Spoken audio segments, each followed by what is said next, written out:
में डेस्टो से बोल रहा होता है कि जगह तब्दील करो, जिसके बाद हमें नेक्स्ट सीन दिखाया जाता है जहाँ पर वो उसके साथ लड़ते लड़ते खुद ही ज़मीन पर गिर जाता है और हमें दिखाया जाता है जहाँ पर हमें स्पेसशिप के अंदर से कुछ आवाज़ें सुनाई जाती हैं जहाँ इसके मतलब हमें बताया जाता है। वो कहता है कि जल्दी करो, अपनी जगह तब्दील करो, मैं और इंतजार नहीं कर सकता, जल्दी जगह तब्दील करो।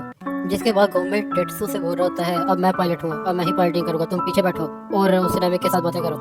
नैमिक डेट्सू से बात कर रहा होता है कि क्या हम आउटसाइड वर्ल्ड में वेकेशन के लिए जा रहे हैं। डेट्सू को जब उसकी बो आती है तो फिर वो अपनी नाक और कहता है कि इसके अंदर से तो वाकई से बहुत ही ज़्यादा बुरी बो आ रही है। इस गोमे सर ने मुझको अजीब फंसा दिया। जैसे ही नैमिक गोमे के पास आने की कोशिश करता है, गोमे कहता है कि अपने इर्द गिर्द देखो, हम इस वक्त स्पेस में हैं और मुझसे दूर रहो, तुम्हारे अंदर से वाकई में बहुत ज़्यादा गंदी बो आ रही है। नैमिक पूछता है कि हम कहाँ पर जा रहे हैं और क्यों जा रहे हैं। गोमे उसे बताता है कि हम आउटसाइड वर्ल्ड में एक यंग नैमिक को देखने के लिए जा रहे हैं, यही हमारा भी काम है। वो कहता है यंग नैमिक, ये तो काफ़ी ज़्यादा इंटरेस्टिंग है। वो कहता है कि ये जानकर मुझे बहुत ज़्यादा खुशी हुई कि अब भी इस दुनिया में नमिक एग्जिस्ट करते हैं और किसी और वर्ल्ड में, ये तो वाकई में बहुत ही ज़्यादा अमेजिंग चीज़ है। जिसके बाद हमें बताया जाता है कि स्पेसशिप अपनी मंजिल की तरफ रवाना हो चुकी है, लेकिन उसके बाद हमें दिखाया जाता है एक मछली टाइप क्रिएचर उनकी स्पेसशिप का रास्ता रोक लेती है और कहती है कि तुम कहाँ पर जा रहे हो, तुम्हारी डेस्टिनेशन क्या है, जल्दी से पिन कोड बताओ नहीं तो तुम्हें खत्म कर दिया जाएगा।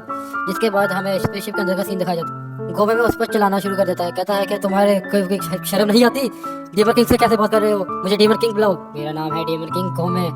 जिसके बाद मछली से कहती है कि ये अच्छी खबर है लेकिन सिर्फ तुम्हारे लिए।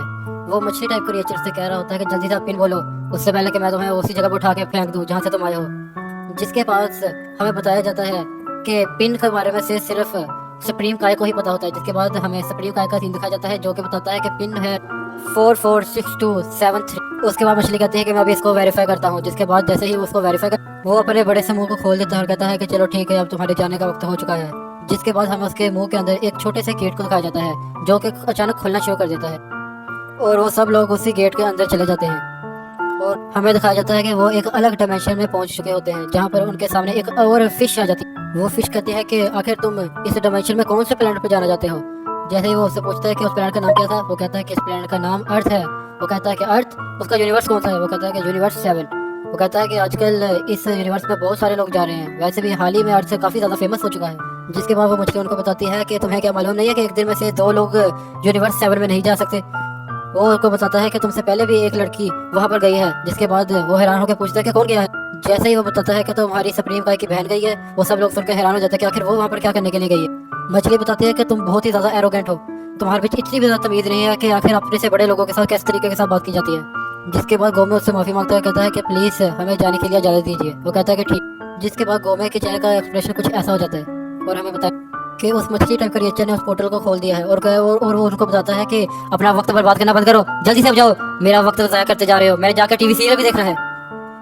जिसके बाद वो एक पोर्टल के जरिए यूनिवर्स 7 अर्थ की तरफ जाना शुरू कर देते हैं और वो लाइट की स्पीड के साथ आगे बढ़ रहे होते हैं जहाँ हमें बताया जाता है कि अर्थ अब हमारी नज़रों के बिल्कुल ठीक सामने है और यहीं पर हमें आना था। जहाँ पर हमें ट्रंक्स की बर्थडे पार्टी दिखाई जाती है जहाँ पर सब लोग एंजॉय कर रहे होते और ट्रंक्स अपने केक को सब लोग खा रहे होते हैं, गाने गा रहे होते हैं और गिफ्ट दे रहे होते हैं। जहाँ पर हमें एक दूसरी जगह का सीन दिखाया जाता है जहाँ पर क्रिलन उससे पूछ रहा होता है कि अब तुम्हारी उम्र कितनी हो चुकी है। ट्रंक्स उसको बताता है कि अब मेरी उम्र 9 साल हो चुकी है। जहाँ पर गोकू कहता है कि बच्चे कब बड़े हो जाते हैं इसके बारे में पता ही नहीं चलता। और जैसे ही गोकू अपना खाना पूरा कर लेता है, वो वेजिटा से पूछता है कि तुम्हारा क्या ख्याल है, लड़ना चाहोगे एक बार। जहाँ पर वेजिटा कहता है कि हाँ मैं भी खाकर अभी आता। जहाँ पर जैसे ही गोकू सुप्रीम काय और दूसरे काय को देखता है तो कहता है कि क्या हाल चाल। जहाँ पर जैसे ही वो अचानक उसको याद आता है कि दोनों आपस में मर्ज हो चुके थे, उनकी सांसें आपस में अटक जाती हैं और कहते हैं कि हमने भी तुम्हारी टेक्निक का इस्तेमाल किया। जहाँ पर गोकू पूछता है कि कौन सी टेक्निक की बात कर रहे हो। वो बताते हैं कि माजिन वो के अंदर जाकर तुम जब डिकम्पोज हुए थे तो तुम अलग हो चुके थे ना, हमने बस उसी तरीके का इस्तेमाल किया। जिसके बाद गोकू हैरान हुआ, कहता है कि इसका मतलब है कि तुम उसकी पोटी बन के निकले थे। वो कहते हैं ये तो वाकई में काफ़ी ज़्यादा घिनौना है, मुझे उम्मीद नहीं थी कि तुम सुप्रीम काय होने के बावजूद ये हरकत कर सकते हो। उसके बाद हमें एक पुराने सीन को दिखाया जाता है जहाँ पर के गोकू और वेजिटा जब आपस में फ्यूज हुए थे तो वो माजिन बू के पेट के अंदर से, और जिसके बाद वो आपस में अलग अलग हो चुके थे। जिसके बाद हमें बू और मिस्टर स्वीटर को दिखाया जाता है जो कि आपस में खा रहे होते हैं और सुप्रीम काय उनका थैंक कर रहे होते हैं कि उनकी मदद करने के लिए। जिसके बाद हमें गोकू का सीन दिखाया जाता है जो कहता है कि मुझे लगता है कि इस प्रोग्राम में किसी चीज़ की तो कमी है। जिसके बाद वो चिल्लाते हुए कहता है कि वेजिटा चलो आ जाओ, अब हम सबको एक शो दिखाते हैं। जिसके बाद गोकू कहता है मेरा पेट तो भर गया, अब वेजिटा तुम्हारा क्या हाल है, मुझे लगता है कि अब हमें लड़ाई शुरू कर देनी चाहिए। बलमा भी वहीं पर बैठी होती है लेकिन वो कुछ भी नहीं बोलती। और जिसके बाद वो दोनों ऊपर की तरफ उड़ जाते हैं और आपस में लड़ाई करना शुरू कर देते हैं और आपस में उसी जगह पर बहुत ही बुरे तरीके के साथ लड़ाई करते हैं और कहते हैं कि आप सब लोग इसका एंजॉय कीजिए।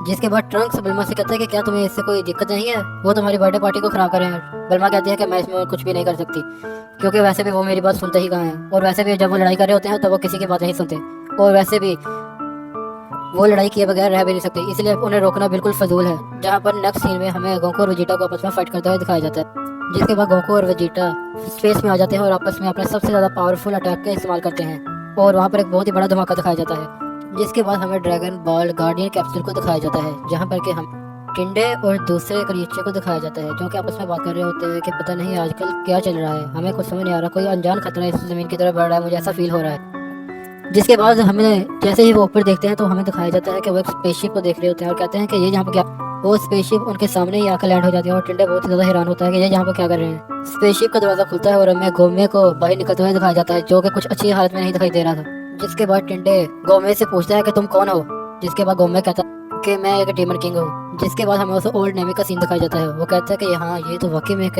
यंग नेमिक है। टिंडे कहता है कि मैंने आज से पहले कभी भी इतने पुराने नेमिक को नहीं देखा जिसकी उम्र 1000 ऑफ ईयर्स हो। वो कहता है कि तुमसे मिलकर खुशी हुई यंग नेमिक, लेकिन वो कहता है कि हम यहाँ पर ड्रैगन बॉल्स के लिए आए हैं। टिंडे कहता है कि ड्रैगन बॉल्स, उसका तुम्हारे साथ क्या काम है और तुम उससे क्या मांगना चाहते हो। सुप्रीम का कहता है कि सबसे पहले तो तुम ये जान लो कि तुम डीमन वर्ल्ड से बिलोंग करते हो, क्योंकि तुम्हारे जो ये कान है ये पॉइंटेड है। उसके बाद वो अपने कानों को हाथ लगाता है, कहता है कि पॉइंटेड, इससे तुम्हारा क्या मतलब है, ऐसे तो मेरे साथ वाले कोई पॉइंटेड है, क्या इसका मतलब वो भी डीमन वर्ल्ड से बिलोंग करता है। वो कहता है कि हाँ बस तुम ये बात जान लो, जिनके भी कान पॉइंटेड होते हैं वो डीमन वर्ल्ड से बिलोंग करते हैं, तुम्हारा साथी, मैं, मेरा साथी और जितने भी लोग के कान पॉइंटेड है वो सारे डीमन वर्ल्ड से। हमें पता है कि तुम ही यहाँ के ड्रैगन बॉल के गार्डियन हो गए, क्या मैं ठीक बोल रहा हूँ? और अगर ऐसा है तो मैं चाहता हूँ कि तुम उन ड्रैगन बॉल्स को मेरे सामने पेश करो, क्योंकि मैं अब डीमन वर्ल्ड का नया डीमन लॉर्ड बन चुका हूँ, और मैं तुम्हें हुक्म करता हूँ कि जल्दी से ड्रैगन बॉल लेकर आओ। टिंडे कहता है कि ड्रैगन बॉल वो तुम्हें क्यों चाहिए, वो मैं तुम्हें नहीं दूंगा, और वैसे भी अगर मैं तुम्हें वो ड्रैगन बॉल दे भी दूँ तो तुम उनका इस्तेमाल नहीं कर सकोगे। जिसके बाद उसके पीछे खड़ा हुआ नामिक बोलता है कि तुम इसकी फिक्र मत करो, ये इतना भी ज़्यादा बुरा आदमी नहीं है, लगता तो ऐसा ही है। जिसके बाद हमें दूसरे का सीन दिखाया जाता है, जहाँ गोमे बोल रहा होता है, मुझे लगता है कि ये मेरी बात समझ नहीं रहा, ए नामिक चलो जल्दी से अपना काम शुरू करो और ड्रैगन बॉल को यहाँ पे लेकर आओ। वो नामिक कहता है कि क्या तुम मुझसे बात कर रहे हो कि मैं ड्रैगन बॉल को लेकर आऊँ? वो कहता है कि हाँ तुम्ही से तो बात कर रहा हूँ कि ड्रैगन बॉल लेकर आओ। जिसके बाद वो नामिक एक दूसरी जगह पर जाके खड़ा हो जाता है और कुछ मंत्रों को बोलना शुरू करता है। जिसके बाद गोमे कहता है कि जल्दी करो, मेरे पास इतना ज़्यादा वक्त नहीं है, और ना ही मेरे पास इतना ज़्यादा फालतू का वक्त है कि तुम्हारी बातें सुन सकूं। और वो कहता है कि काश हमारे अर्थ के ड्रैगन बॉल को भी हासिल करना इतना ही ज्यादा आसान होता है जितना कि अर्थ के ड्रैगन बॉल को हासिल करना, लेकिन हमारे वहाँ के तो ड्रैगन बॉल को तामागामी प्रोटेक्ट करते हैं, जो कि बहुत ही ज्यादा एक्सट्रीमली पावरफुल स्पीशीज हैं। वो कहता है कि अगर उनकी वजह से मैं ड्रैगन बॉल का इस्तेमाल नहीं कर पाता और अगर मैं उनका इस्तेमाल कर लूँ तो फिर मैं बहुत ही ज्यादा पावरफुल हो सकता हूँ। जिसको सुनने के बाद टिंडे कहता है कि क्या दूसरे प्लैनेट्स पर भी ड्रैगन बॉल एग्जिस्ट करते हैं, मुझे तो लगा था कि सिर्फ अर्थ पर ही ड्रैगन बॉल हैं। जिसके बाद वो नाविक अपने मंत्रों को पूरा करता है और अपने हाथ को आगे, जैसे ही वो अपने हाथ को आगे बढ़ाता है तो हमें दिखाया जाता है कि उसके हाथ से बहुत सारी बीम्स निकल रही हैं, जो कि गिनती में 7 थी, और वो सातों ड्रैगन बॉल्स के पास जा रही थी, जिनमें से एक ड्रैगन बॉल रेगिस्तान में था, एक जंगल में, और बाकी मुख्तलिफ जगहों से वो ड्रैगन बॉल उड़कर उनके पास आना शुरू हो जाते हैं। जिसे देखने के बाद वो सब लोग बहुत ही ज्यादा हैरान हो रहे होते हैं। टिंडे कहता है कि नहीं, ये कैसे हो सकता है, यहाँ तक कि मैं भी इस पावर का इस्तेमाल नहीं कर सकता। दूसरी तरफ गोमे बहुत ही ज्यादा खुश हो रहा होता है ड्रैगन बॉल को देख के, और कहता है कि जल्दी से अब इनको अनसील कर दो। जिसके बाद वो अपने हाथ को आगे बढ़ाते हुए ड्रैगन बॉल को अनसील कर देता है।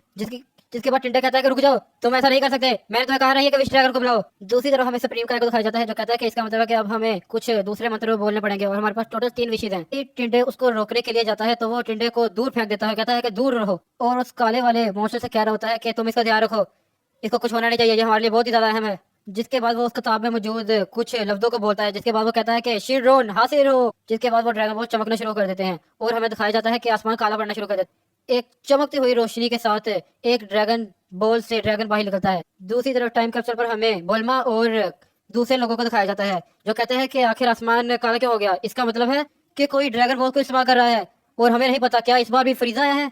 वो कहते हैं कि नहीं, फ्रीजा नहीं आ सकता, ये इम्पॉसिबल है, और कोई ड्रैगन बॉल को मेरे डिवाइस के बगैर ढूंढ ले, ये भी नहीं हो सकता। दूसरी तरफ सुप्रीम का कहता है कि मुझे पहले ही लग रहा था कि यकीनन कोई ना कोई खराबी आने वाली है, और काफी दिनों से मुझे ऐसी फीलिंग आ रही थी। दूसरी तरफ हमें शिनरोन का सीन दिखाया जाता है, जो कहता है कि मैं विश ड्रैगन तुम्हारी विश पूरी करने के लिए आया हूँ। जिसके बाद गोमे जोर जोर से हंसना शुरू कर देता है और कहता है कि माजिन बू के साथ जिन लोगों ने भी लड़ाई की है, मैं चाहता हूँ कि तुम उन सबको बच्चा बना दो। जिसके बाद हमें उस काले क्रीचर को दिखाया जाता है, जो कहता है कि क्या ये क्या विश मांग रहा है, माजिन बू के साथ जिन्होंने लड़ाई की थी उनको ये बच्चा बनाना क्यों चाह रहा है।